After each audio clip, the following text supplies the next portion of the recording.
आप सभी का स्वागत अभिनंदन ऑफिसर्स अकेडमी के इस लोकप्रिय चैनल पर 15 मिनट शो में भारतीय राज्य व्यवस्था के अंतर्गत का टॉपिक है लोक सेवा आयोग public service commission. Public service commission चयन का काम किया जाता है। इसके लिए चयन का काम किया जाता है। गठन की बात कही गई थी मॉन्टेग्यू चेम्सफोर्ड सुधार में, और लोक सेवा आयोग का गठन किया गया 1926 में। अनुच्छेद 315 में इसका उल्लेख है। अगर अनुच्छेद की बात करें तो 315 में उल्लेख है। संघ के लिए संघ लोक सेवा आयोग होगा, राज्य के लिए राज्य लोक सेवा आयोग होगा। तो टॉपिक महत्वपूर्ण है, लोक सेवा आयोग। और हम टॉपिक प्रारंभ करें इसके पहले आपके लिए महत्वपूर्ण सूचना है कि बीआई बैच प्रारंभ कर दिया गया था ऑफिसर्स अकेडमी के द्वारा। बीआई बैच को प्रारंभ कर दिया गया है, और जो है इसमें 2 बैच फ्री भी है। कवच बैच जिसमें 5000 से अधिक प्रश्नों का डिटेल संकलन है, और इसमें एनसीईआरटी 6 to 12 का माइंड मैप भी है, 6 to 12 का माइंड मैप भी है। माइंड मैप भी जो आपकी परीक्षा में निर्णायक साबित होगा, निर्णायक साबित होगा। तो चलिए लोक सेवा आयोग के विषय में हम लोग देखते हैं। लोक सेवा आयोग एक संवैधानिक निकाय है। लोक सेवा आयोग की जहां तक बात है तो लोक सेवा आयोग एक संवैधानिक निकाय। तो उल्लेख में इसका किसमें, अनुच्छेद 315 में उल्लेख है, 315 में उल्लेख है।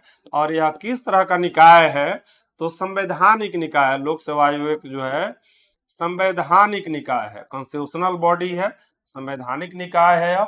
और संघ के लिए जो है संघ लोक सेवा आयोग होगा, राज्य के लिए राज्य लोक सेवा आयोग होगा। रही बात यदि गठन की बात की जाए तो इसके गठन या संरचना की बात की जाए तो इसका उल्लेख किया गया था गठन या संरचना की बात की जाए, गठन या संरचना की बात की जाए तो उल्लेख किया गया था मॉन्टेग्यू चेम्सफोर्ड सुधार में। मॉन्टेग्यू चेम्सफोर्ड सुधार में इसका उल्लेख किया गया था 1919 का अधिनियम में। लोकसभा का गठन की बात कही गई थी, मॉन्टेग्यू चेम्सफोर्ड सुधार में गठन की बात कही गई थी। इसका गठन जो है, गठन की बात इसमें कही जाएगी, गठन की बात कही गई थी, लोकसभा के गठन की बात कही गई। रही बात की गठन कब इसका किया जाएगा, 1926 में। अगर पूछा है कि लोकसभा आयोग का गठन कब किया गया तो लोकसभा आयोग का गठन 1926 में किया गया। गठन इसका 1926 में किया गया, 1926 में इसका गठन किया गया, 1926 में गठन 1926 में किया गया, इसका गठन 1926 में किया गया। और रही बात संघ के लिए संघ लोक सेवा आयोग और राज्य के लिए राज्य लोक सेवा होगी। संघ के लिए क्या होगा, संघ के लिए संघ लोक सेवा आयोग के गठन की बात कही गई है। संघ लोक सेवा आयोग जो कि चयन का काम करेगा अखिल भारतीय सेवाओं के लिए, संघ लोक सेवा आयोग होगा। संघ के लिए संघ लोक सेवा आयोग होगा। संघ लोक सेवा आयोग है जिसे हम लोग जो है यूपीएससी के नाम से जानते हैं, यूनियन पब्लिक सर्विस कमीशन के नाम से जानते हैं। यूनियन पब्लिक सर्विस कमीशन, इसके अध्यक्ष और सदस्यों की नियुक्ति राष्ट्रपति के द्वारा की जाती है। यानी यूपीएससी के जो है, यूपीएससी के अध्यक्ष और सदस्यों की नियुक्ति की बात जहां तक है, अध्यक्ष एवं सदस्यों की नियुक्ति की बात जहां तक, इसमें एक अध्यक्ष होते हैं, सदस्यों की नियुक्ति की जहां तक बात है तो यह नियुक्ति राष्ट्रपति के द्वारा की जाती है। यह नियुक्ति किसके द्वारा की जाएगी, राष्ट्रपति के द्वारा की जाएगी, राष्ट्रपति के द्वारा की जाएगी। और ये नियुक्ति 6 वर्ष के लिए की जाती है। ऑटोनोमस निकाय के रूप में इसका गठन किया गया है, और ये नियुक्ति जो की जाती है 6 वर्ष के लिए, नियुक्ति जो है 6 वर्ष के लिए की जाती है, नियुक्ति 6 वर्ष के लिए की जाती है। और ये मैक्सिमम 65 वर्ष की आयु तक अपने पद पर बने रह सकते हैं। अधिकतम 65 वर्ष की आयु तक अपने पद पर ये बने रह सकते हैं। 65 वर्ष की आयु तक, यानी दोनों में से जो भी पहले हो। अब रही बात जिससे संघ लोक सेवा आयोग के बाद जो है हम लोग बात करते हैं संयुक्त लोक सेवा आयोग के विषय में। यानी एक से अधिक राज्य यदि अनुरोध करे और राष्ट्रपति अनुमति दे तो एक ज्वाइंट पब्लिक सर्विस कमीशन का भी गठन किया जा सकता है। ज्वाइंट पब्लिक सर्विस कमीशन का गठन किया जा सकता है, जो उस राज्य के लिए, जो राज्य अनुरोध करेगा उसके लिए चयन का काम कर दिया जाएगा। तो यदि राज्य, एक से अधिक राज्य अनुरोध करें और राष्ट्रपति उसकी अनुमति दें, यदि जो है, यानी संयुक्त लोक सेवा आयोग का भी गठन किया जा सकता है। संयुक्त लोक सेवा आयोग का भी गठन किया जा सकता है, सेवा आयोग। और ये तब गठित होगा जब एक से अधिक राज्य अनुरोध करे, एक से अधिक राज्य अनुरोध करे, अधिक राज्य जो है अनुरोध करे, ये जो अनुरोध करेंगे और राष्ट्रपति अनुमति यदि प्रदान करे, राष्ट्रपति अनुमति प्रदान करे तो एक संयुक्त लोक सेवा आयोग का भी गठन किया जा सकता है। कौन अनुमति प्रदान करेगा? राष्ट्रपति अनुमति प्रदान करे। राष्ट्रपति इसकी अनुमति प्रदान करे तब एक संयुक्त लोक सेवा आयोग का भी गठन किया जा सकता है और उसका राज्य के लिए चयन का काम कर दिया जाएगा इसके द्वारा जो है। अब रही बात राज्य लोक सेवा आयोग की, जहां तक बात है, यह जो है राष्ट्रपति अनुमति देंगे, एक से अधिक राज्य अनुरोध करेंगे और राष्ट्रपति अनुमति देंगे तब संयुक्त लोक सेवा आयोग का गठन किया जा सकता है। तब संयुक्त लोक सेवा आयोग का गठन किया जा सकता है। संयुक्त लोक सेवा आयोग का गठन किया जा सकता है। सेवा आयोग का गठन किया सकता है, संयुक्त लोक सेवा आयोग का गठन किया सकता है और यह आयोग उस राज्य के लिए चयन का काम करेगा। यह आयोग उस राज्य के लिए चयन का काम करेगा। अब रही बात यदि हम करें राज्य लोक सेवा आयोग की, राज्य लोक सेवा आयोग, यह राज्यों के लिए चयन का काम किया जाएगा। जिस तरह से संघ लोक सेवा आयोग जो है केंद्र के लिए चयन का काम किया जाता है, चयन का काम किया जाता है, उसी तरह से राज्य लोक सेवा आयोग की, राज्य लोक सेवा आयोग का भी गठन का बात कहा गया है। राज्य लोक सेवा आयोग, लोक सेवा आयोग, public service commission, state public service commission राज्यों के लिए राज्य लोक सेवा आयोग है। जैसे उत्तर प्रदेश के लिए यूपी पीएससी है, बिहार के लिए बीपीएससी है, झारखंड के लिए जेपीएससी है। यह राज्यों के लिए चयन का काम करता है, राज्यों के लिए चयन का काम करता है। तो यहाँ पर जो है, और इसके अध्यक्ष और सदस्य, राज्य लोक सेवा आयोग जो है इसके भी गठन का प्रावधान किया गया है। और राज्य लोक सेवा आयोग में जो है अध्यक्ष और सदस्यों की नियुक्ति किसके द्वारा की जाएगी? अध्यक्ष एवं सदस्यों की नियुक्ति जो की जाएगी, सदस्यों की नियुक्ति की जाएगी, सदस्यों की नियुक्ति किसके द्वारा की जाएगी? तो राज्यपाल के द्वारा की जाएगी। नियुक्ति कौन करेंगे? तो राज्य के राज्यपाल नियुक्ति करेंगे, राज्यपाल नियुक्ति करेंगे और इनकी नियुक्ति भी 6 वर्ष के लिए होगी और यह अधिकतम 62 वर्ष की आयु तक अपने पद पर ये बने रह सकते हैं। तो इनकी जो नियुक्ति होगी, नियुक्ति इनकी होगी, नियुक्ति ये 6 वर्ष के लिए होगी, 6 वर्ष के लिए होगी, 6 वर्ष के लिए होगी और अधिकतम में 62 वर्ष की आयु तक अपने पद पर बने रह सकते हैं।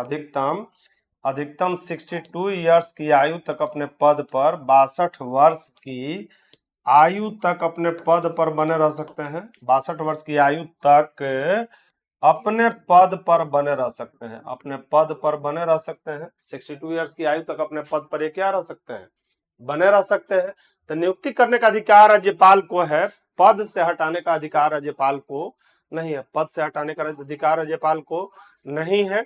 अब रही बात यदि अखिल सेवाओं की हम बात करें, अखिल भारतीय सेवाओं की बात करें, और ये ऑफिसर्स एकेडमी के द्वारा जो है शिक्षक भर्ती 4.0 जो है क्लास 6 to 8 के लिए भी आपका लॉन्च कर दिया गया विजयी बैच। और इसमें इस कोर्स के साथ जो है 2 बैच फ्री होगा। कवच बैच जो कि 5000 से अधिक प्रश्न इसमें है और एनसीईआरटी का माइंड मैप होगा, एनसीईआरटी का माइंड मैप इसमें होगा, माइंड मैप होगा। अब रही बात यदि हम बात करें जो है लोक सेवा आयोग, तो यह क्या काम करेगा? लोक सेवा का कार्य क्या है भाई? कार्य नियुक्ति का कार्य नहीं है, इसका कार्य है चयन का काम किया जाता है, चयन का कार्य किया जाता है, चयन का कार्य यह करेगा, चयन का कार्य करेगा। जिसे अगर एक यह भी प्रश्न याद रखिएगा कि अखिल भारतीय सेवाओं का उल्लेख किस अनुच्छेद में है? अखिल भारतीय सेवाओं का उल्लेख जो है किस, अखिल भारतीय सेवाओं का उल्लेख जो अनुच्छेद 312 में है। सेवाओं का उल्लेख यह इंपॉर्टेंट अनुच्छेद है। अखिल भारतीय सेवाओं का उल्लेख किस अनुच्छेद में है? तो 312 में है, अनुच्छेद 312 में। और 3 अखिल भारतीय सेवाएं हैं, आईएएस, आईपीएस और आईएफएस, 3 अखिल भारतीय सेवाएं हैं। कितनी अखिल भारतीय सेवाएं हैं? 3 अखिल भारतीय सेवाएं, अखिल भारतीय सेवाएं, all India services, 3 Akhil Bharatiya सेवाएं हैं। और ये कौन कौन सी सेवाएं हैं? 3 जो अखिल भारतीय सेवाएं हैं, यह है आईएएस, यह अखिल भारतीय सेवा है आईपीएस, आईएएस, आईपीएस और आईएफएस, यह अखिल भारतीय सेवाएं हैं। यह हो जाएगा भारतीय प्रशासनिक सेवा, भारतीय प्रशासनिक सेवा जो कि एक अखिल भारतीय सेवा है। यह जो हो जाएगा भारतीय पुलिस सेवा हो जाएगा, पुलिस सेवा हो जाएगा, भारतीय पुलिस सेवा। और यह भारतीय वन सेवा हो जाएगा, भारतीय वन सेवा, ये 3 अखिल भारतीय सेवाएं हैं। तो इन सेवाओं के लिए चयन का काम भी किसके द्वारा किया जाएगा, जो है संघ लोक सेवा आयोग के द्वारा। संघ लोक सेवा आयोग यानी यूनियन पब्लिक सर्विस कमीशन जो है, यहाँ पर बहुत महत्वपूर्ण स्थान इसका है। संघ लोक सेवा आयोग का बहुत महत्वपूर्ण स्थान है, संघ लोक सेवा आयोग का बहुत महत्वपूर्ण स्थान है। अब यदि बात करें नागरिक सेवा के जनक का, तो नागरिक सेवा का जनक लॉर्ड कॉर्नवालिस है। नागरिक सेवा का जनक किसे माना गया है, तो नागरिक सेवा का जनक माना गया है लॉर्ड कॉर्नवालिस को।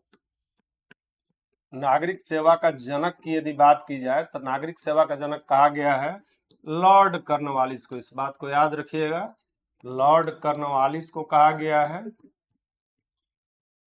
और अंग्रेजों के समय यह आईसीएस होता था, भारतीय जनपद सेवा। ब्रिटिश काल में यह क्या होता था, तो ब्रिटिश काल में इसको भारतीय जनपद सेवा कहा जाता था, भारतीय जनपद सेवा कहा जाता था। ब्रिटिश काल में इसे भारतीय जनपद सेवा कहा जाता था, अंग्रेजी में आईसीएस। सुभाष चंद्र बोस, सत्येंद्रनाथ टैगोर जो है, रविन्द्रनाथ जो है, सुरेंद्रनाथ बनर्जी, सभी आईसीएस अधिकारी थे। तो भारतीय जनपद सेवा, और भारतीय जनपद सेवा को इस्पाती चौखट कहा जाता था। इस्पाती चौखट के नाम से इसे जाना जाता था। इस्पाती चौखट यानी स्टील फ्रेम के नाम से इसे जाना जाता था भारतीय जनपद सेवा को। और फर्स्ट आईसीएस आपके सत्येंद्रनाथ टैगोर थे। प्रथम आईसीएस जो है, प्रथम आईसीएस अधिकारी भारत के यानी जनपद सेवा में चयनित अधिकारी कौन थे, तो यह सत्येंद्रनाथ टैगोर थे। सत्येंद्रनाथ टैगोर जो है फर्स्ट आईसीएस थे। सत्येंद्रनाथ टैगोर फर्स्ट आईसीएस थे, भारतीय जनपद सेवा के लिए चयनित किए जाने वाले जो है पहले भारतीय थे। अरविंद घोष भी थे, जो है सुभाष चंद्र बोस भी आईसीएस अधिकारी थे, ए.ओ. ह्यूम भी। इन सब बातों को याद रखिएगा। तो लोक सेवा आयोग बहुत महत्वपूर्ण जो है रोल प्ले करता है भारतीय प्रशासनिक अधिकारियों के चयन में। तो इसी के साथ ही यह टॉपिक आपका यहीं पर समाप्त होता है। मिलते हैं हम लोग अगले दिन नेक्स्ट टॉपिक में। तब तक स्वस्थ रहिए, प्रसन्न रहिए। बहुत बहुत धन्यवाद। Thank you.